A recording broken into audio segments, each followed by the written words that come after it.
It's doing things hitting the floor. It's been doing this straight since 11 o'clock or before then.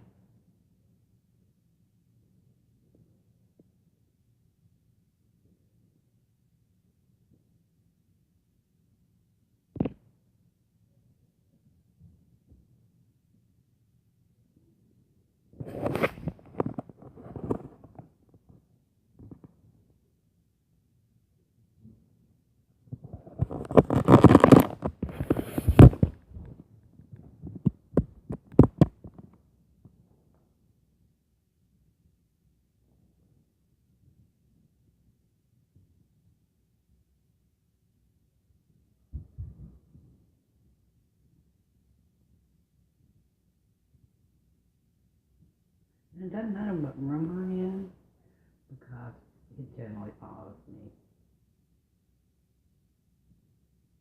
There is no getting away from this constant harassment.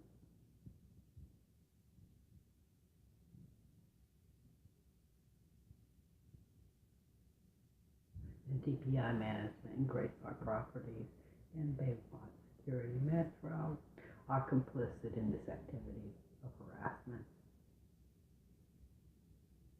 That number's over 3,000 at this point.